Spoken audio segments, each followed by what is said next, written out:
Hi, I'm Carol Jurgensen Sheets, aka Carol the Coach, and as you all know, there's my baby boo. And we are here tonight to talk to you about the angst you may feel if it looks like the sex addict, your partner, is not doing his work. Now, there's nothing more infuriating than when you're doing a lot of reading. You've joined a coaching group.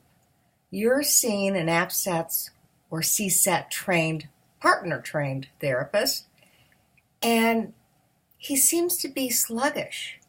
Oh, he may be doing his meetings, but he's not working his steps. You don't see him reading the green book or the white book, depending on what 12-step program he's in. He's calling a sponsor maybe once or twice a month, and you're like, Carol says you should be checking in at least weekly. Does that mean that I'm doing his inventory? No. I just know that when you work it, it works.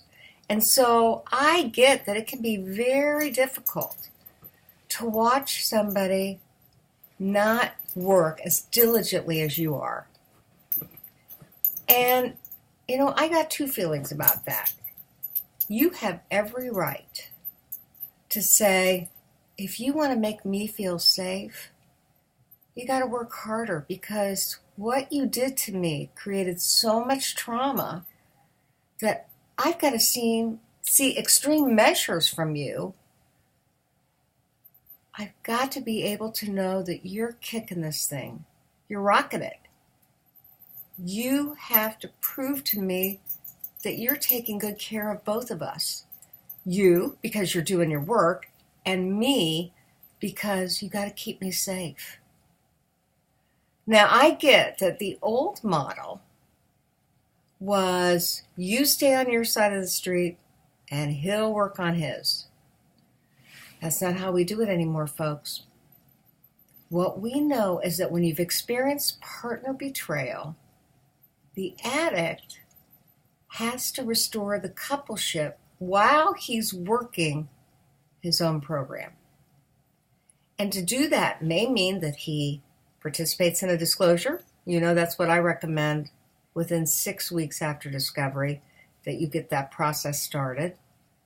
Unless there's something really unusual, like he needs to go to treatment, or he's moved out of the house and he's not sure what he wants to do. But if he cares about you and he wants to work, disclosure is of the utmost importance in a treatment plan. And I know he may get some advice from his buddies in the 12-step program where they say, no. You wait till the 9th step, you do the amends. You may even choose not to do it with her because it's going to kill her. It's going to hurt.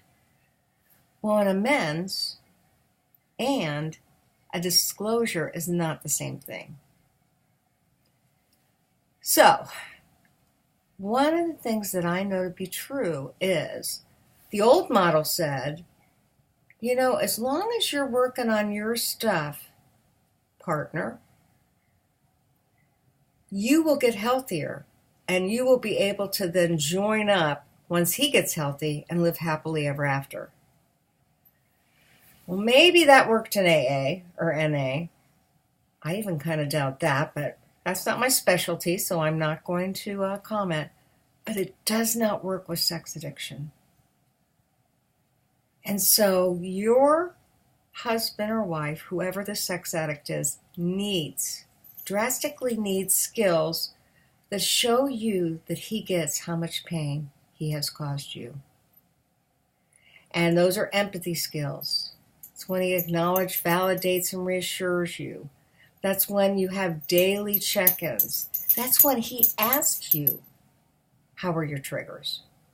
He doesn't wait to hear about it. He inquires. He wants to know. He wants to remind you that he's working a program and he's so sorry about the triggers. But in reality, he knows that he didn't cause the ones that occurred today. That's if he didn't cause the ones that occurred today. I don't know. But oftentimes what I do know about partners is they'll just have triggers because they see a certain color. There's a certain date. there are things going on inside of them that they're learning how to manage. My point is that the addict needs to work on the coupleship while he's doing his work. So, if you have an addict who's in recovery or working on it, I want you to show them this video.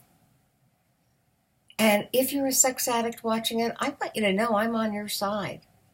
I want the best for what you, for the partner, and for the coupleship. And that means that you got to work your butt off to do all three. You've got to support her in her work. You got to do your own.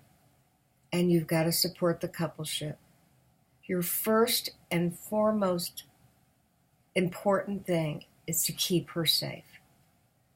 So if she asks some crazy things of you, to check your phone, to put a GPS on your car, to have filters, to take polygraph tests, to go through your desk, to search your wallet, let her do that.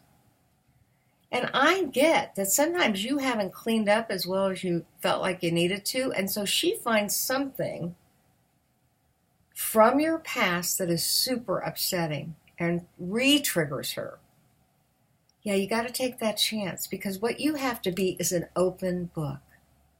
You have to practice honesty first and foremost. And you got to take the consequences of how she reacts. If she's working with a good therapist, that therapist will help her to manage some of the stuff that perhaps you didn't immediately provoke. You provoked it from the past, but you didn't do anything that triggered her in the moment. That therapist will help her, but you got to help her too. I'm Carol Jurgensen Sheets, and I want to help you both by providing you these educational videos. I do have your best interests at heart, and I know you can get through this. I do. I've worked with, thousands of couples, but I think I probably have. And the majority of them get healthy and have better relationships than the average couple. Because when you work recovery, it grows you up into being the better man or woman that you should have been, and that you can be, and that you will be. So, don't cheat yourself. Work together. Do what you can to make her feel safe. And I'll see you next time for more sex help with Carol the Coach.